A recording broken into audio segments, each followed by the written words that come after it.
Welcome to keep learning with Anshu. ये class paper 2 वालों के लिए काफ़ी इम्पोर्टेंट है, जिसमें हम बात करेंगे जो आपका 7th चैप्टर है, जो कि 7th क्लास का 7th चैप्टर आपका ज्योग्राफी का है, जिसमें आज हम बात करेंगे कि किस प्रकार से आपका रेगिस्तान में जीवन व्यतीत किया जाता है, पेड़ पौधे या फिर पशु पक्षी और जो आपका मानव का जीवन होता है। ठीक है, जैसा हम देखेंगे कि गर्म रेगिस्तान जो सहारा है, विश्व एवं अफ्रीका महाद्वीप के मानचित्र को देख सकते हैं आप वहाँ पे।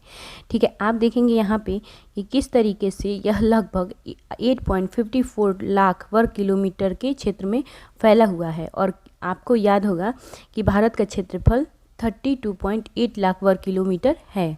जो सहारा रेगिस्तान 11 देश से घिरा हुआ है। ठीक है, आप देख सकते हैं ये सारे देशें हैं जो कि आपकी 11 देशें हैं। ठीक है, अगला हम देखेंगे हम जलवायु के बारे में, जहाँ रेगिस्तान आप देख सकते हैं कि जो आपका सहारा रेगिस्तान की जलवायु जो है अत्यधिक गर्म एवं शुष्क है। यहाँ की वर्षा ऋतु जो अकाल्पनिक के लिए होती हैं। यहाँ आकाश बादल रहित एवं निर्मल होता है। यहाँ नमी जो संचय होने की अपेक्षा तेजी से वाष्पित हो जाती है। दिन जो है अविश्वसनीय रूप से गर्म रहता है और दिन के समय तापमान जो है 50 डिग्री सेल्सियस से भी ऊपर होता है। आप सोच सकते हैं, जिससे रेत एवं नग्न चट्टानें अत्यधिक जो है कि गर्म हो जाती है। और इसके ताप का जो विकिरण होता है होने से चारों तरफ सब कुछ क्या होता है कि गर्म हो जाता है। ठीक है, आप देखेंगे कि पहले यहाँ की जो रेगिस्तान था, ये पहले इस प्रकार का नहीं था। यहाँ पे पहले जो भी था वो बहुत ही हरा भरा होता था और यहाँ पे बहुत से जो है कि जानवर भी पेड़ और पक्षी पाए जाते, जैसे हाथी, शेर, जिराफ, ये सब शुतुरमुर्ग, उसके बाद से भेड़, बकरी, ये सब जो है कि पाए जाते थे। परंतु यहाँ की जो जलवायु है इतना गर्म है, जिसके वजह से ये सभी चीज़ों का परिवर्तन हो गया है। और वैसे आप देखिएगा कि यहाँ का जो सहारा का जो रेगिस्तान, यहाँ त्रिपोलिया जो है लीबिया के दक्षिण भाग में स्थित है। यहाँ का सबसे अधिक तापमान जो है 1922 में जो कि है आपका 57.7 डिग्री सेल्सियस दर्ज किया गया था। तो इसी सभी कारण की वजह से अब वहाँ पे रेगिस्तान पाया जाता है। वनस्पति जात एवं जो है आपका प्राणी जात, इसके बारे में देखेंगे कि सहारा रेगिस्तान की जो वनस्पतियों में जो कैक्टस, खजूर के पेड़ एवं जो है कि बहुत सी केसियाएँ पाए जाते हैं। यहाँ कुछ स्थानों पर मरुधान, खजूर के पेड़ के जो घिरे हरित द्वारा पाए जाते हैं। ठीक है, अब हम देखेंगे यहाँ के लोगों के बारे में कुछ बात करेंगे। सहारा जो रेगिस्तान है आपका, वहाँ की जो कष्टकारी जो जलवायु में विभिन्न जो है कि समुदायों के लोग निवास करते हैं, जो भिन्न भिन्न कार्यकलापों में पाए जाते हैं या फिर भाग लेते हैं। इनमें बेदुई एवं जो तुआरे भी शामिल हैं। ठीक है, चलवासी जनजाति वाले ये लोग बड़ी जो बकरी, भेड़, ऊँट एवं घोड़ जैसे पशुधन को पालते हैं और इन पशुओं से इन लोगों को दूध मिलता है। इनकी जो है कि खाल से ये पेटी, जूते, पानी की बोतल बनाने के लिए चमड़ा प्राप्त करते हैं तथा पशुओं के बालों का उपयोग चटाई, कालीन, कपड़े एवं कंबल बनाने के लिए भी उपयोग किया जाता है। सहारा में आपका जो है कि मरुधान एवं मिस्र में नील घाटी लोगों को निवास में मदद करती हैं। यहाँ जल की उपलब्धता होने से लोग खजूर के पेड़ उगाते हैं। यहाँ चावल, गेहूँ, जौ एवं मेम जैसी जो है फसलें भी उगाई जाती हैं। ठीक है, यहाँ पे तेल की जो है कि खोज संपूर्ण विश्व में अत्यधिक मांग वाले इस उत्पाद का जो है कि अल्जीरिया, उसके बाद से आपका अल्जीरिया, लीबिया एवं मिस्र में होने के कारण सहारा जो है रेगिस्तान में तेजी से परिवर्तन हो रहा है। इस क्षेत्र में प्राप्त अन्य महत्वपूर्ण खनिजों में लोहा, फास्फोरस, मैग्नीज एवं यूरेनियस जो सम्मिलित हैं। ये सभी चीज़ यहाँ पे शामिल है और सहारा की संस्कृति, जीवन शैली में भी परिवर्तन आ रहा है। आज यहाँ जो है कि मस्जिदों से ऊंचे कांच की खिड़कियों वाले भवन तथा ऊँटों के प्राचीन मार्ग के स्थान पर जो है कि सुपर महामार्ग बनाए गए हैं। ठीक है, नेक्स्ट हम देखेंगे यहाँ पे कि जो आपका ठंडा रेगिस्तान होता है वो कौन सा है और किस तरीके से वहाँ पे जीवन व्यतीत लोग करते हैं। जो आपका लद्दाख है उसको हम ठंडा जो है कि रेगिस्तान कहते हैं। जम्मू एवं कश्मीर के पूर्व में ये स्थित है और उसके बाद से आप देख सकते हैं कि ठंडा रेगिस्तान है। ठीक है, इसे लद्दाख को ठंडा रेगिस्तान कहते हैं।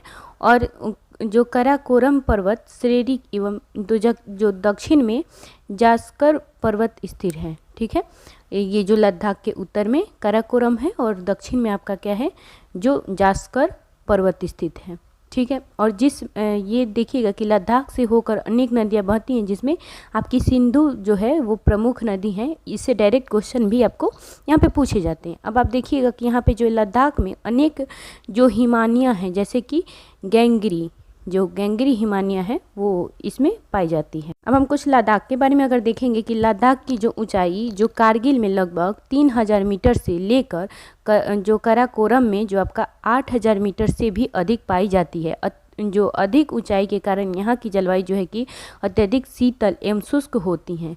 यह ऊंचाई पर वायु पर जो परत पतली होती हैं, जिससे सूर्य की गर्मी की अत्यधिक तीव्रता महसूस होती है। जो आपकी है कि ग्रीष्म ऋतु में दिन का जो तापमान 0 डिग्री सेल्सियस से कुछ ही अधिक होता है एवं रात में तापमान जो है कि -13 डिग्री सेल्सियस पहुंच जाता है। तो आप ये भी देख सकते हैं कि यहाँ पे जो है कि जीवन कितना मुश्किल है। अब आप देखिएगा कि शीत ऋतु में यह जो है कि बर्फीला ठंडा हो जाता है। तापमान लगभग हर समय 40 डिग्री सेल्सियस ही रहता है। जब आपका ठंडी का मौसम होता है तो हर वक्त आपका जो है कि जो आपका सेल्सियस होता है वो 40 डिग्री होता है तापमान। ठीक है, तो अगला हम देखेंगे वनस्पति एवं प्राणी जगत के बारे में बात करेंगे। यहाँ जो है उच्च जो है कि शुष्कता के कारण वनस्पति विरल है। यहाँ जानवरों के चरने के लिए कहीं कहीं पर ही घास एवं छोटी झाड़ियाँ मिलती हैं। जो आपकी घाटी के जो सरपत यानी एवं जो पॉपुलर के उपवन देखे जा सकते हैं। ग्रीष्म ऋतु में सेब, खुबानी एवं अखरोट जैसे पेड़ जो पल्लवित होते हैं। ये सब चीज़ पल्लवित होते हैं। लद्दाख में पक्षियों की विभिन्न जो प्रजातियां हैं नज़र आती हैं। इनमें रॉबिन जो आपकी पक्षी होती हैं, उसके बाद से रेड स्टार, उसके बाद से आपका तिब्बती जो स्नोकॉक, ये सब पाए जाते हैं। या फिर रॉबिन एवं हुप यहाँ पाए जाने वाले सामान्य जो हैं कि पक्षी यहाँ पाए जाते हैं। ठीक है, अब यहाँ के लोग के बारे में आप देखिएगा कि क्या आप जब लद्दाख एवं तिब्बत तथा मध्य एशिया के निवासियों के बीच जो भी समानता पाते हैं उसके बारे में आप यहाँ पे बात करते हैं कि ग्रीष्म ऋतु में यहाँ के निवासी जौ, आलू, मटर या फिर आपका सेम एवं सलजम की खेती करते हैं। और शीत ऋतु में जलवायु इतनी कष्टकारी होती है कि लोग जो धार्मिक अनुष्ठानों एवं उत्सवों में अपने आप को क्या करते हैं कि व्यस्त रखते हैं। यहाँ की महिलाएं अत्यधिक परिश्रमी होती हैं। वे केवल घर एवं खेतों में ही काम नहीं करती बल्कि छोटे व्यवसाय एवं दुकानों की भी संभाल लेती हैं। लद्दाख की राजधानी जो है कि लेह है, सड़क एवं वायु मार्ग द्वारा भी जो भली भांति जुड़ी हुई है। ठीक है, और राष्ट्रीय राजमार्ग जो फर्स्ट ए लेह को जो जोर्जिला दर्रा होते हुए कश्मीर घाटी से जोड़ता है। क्या आप हिमालय के कुछ अन्य दर्रों के बारे में अगर आप जानते हैं तो यहाँ पे आप कमेंट्स कर सकते हैं या फिर इसके बारे में आप थिंकिंग कर सकते हैं। यहाँ पे हम ये भी देखेंगे कि जो आपके देश विदेश से अनेक पर्यटक जो है कि पर्यटन के लिए आते हैं। जो गोम्पा दर्शन, घास के मैदानों व जो हिम नदों की सैर एवं उत्सव तथा अनुष्ठानों को देखने यहाँ के जो प्रमुख पर्यटक हैं आकर्षक हैं। यहाँ पे बहुत सारे ऐसे पर्यटक हैं जो कि बहुत आकर्षक हैं।